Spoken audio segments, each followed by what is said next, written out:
میرے مصطفیٰ آئے دعوت و ہدایت کی ایک ہنسی شفق لے کر، میرے مصطفیٰ آئے، میرے مصطفیٰ آئے۔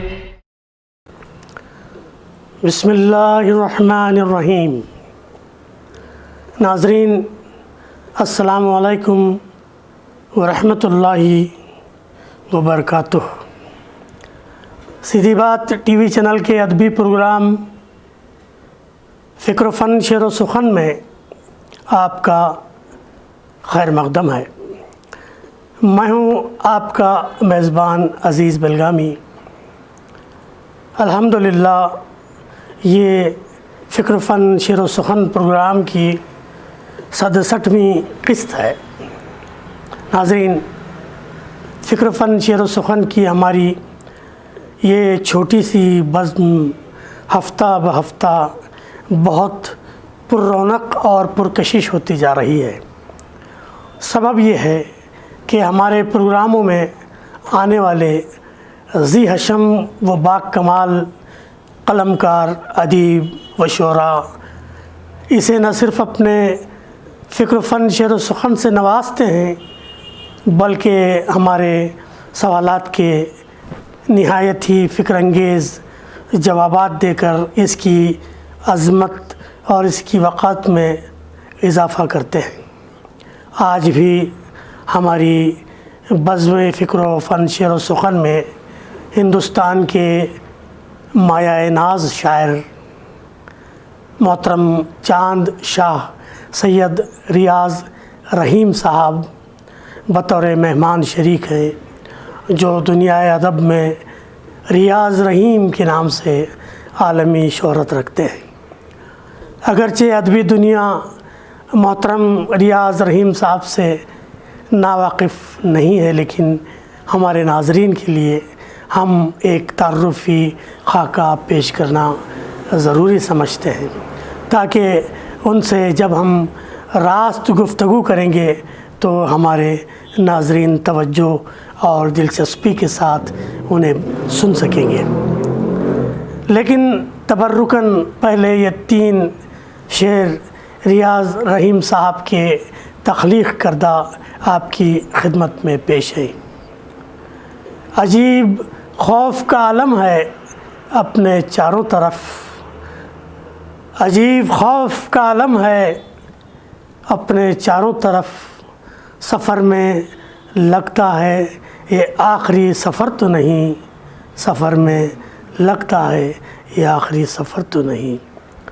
ایک اور شعر ملاحظہ فرمائیں، کمی جو آنے لگی ہے ہماری وحشت میں، کمی جو آنے لگی ہے ہماری وحشت میں، ہمارے ہاتھ سے صحرا نکل بھی سکتا ہے، ہمارے ہاتھ سے صحرا نکل بھی سکتا ہے۔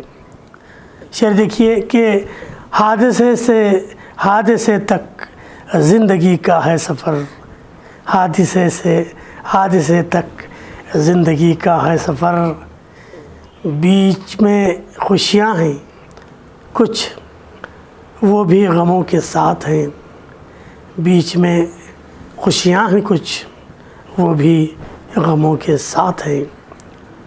ناظرین، ریاض رحیم صاحب کے ان خوبصورت شعروں کے بعد ہم ان کا تعارف حاصل کرتے ہیں۔ شہر دھارواڑ کے خانوادہ عبدالرحیم کے وہ چشم و چراغ ہیں۔ محترم ریاض رحیم صاحب نے 21 جولائی 1959 کو دھارواڑ میں آنکھیں کھولیں۔ اس وقت کرلا ممبئی میں قیام رکھتے ہیں، اعلیٰ تعلیم یافتہ ہیں، اردو اور انگریزی میں ایم اے اور بی ایڈ کے بعد پیشہ درس و تدریس سے وابستگی اختیار کر لی۔ شاعری کی ابتدا 1980 عیسوی میں ہوئی۔ اس وقت وہ 4 کتابوں کے مصنف ہیں۔ شعری مجموعہ جب تک منظر بدل نہ جائے، دیوناگری رسم الخط میں ایک اور شعری مجموعہ پوچھنا ہے تم سے اتنا، پھر مرتب کی حیثیت سے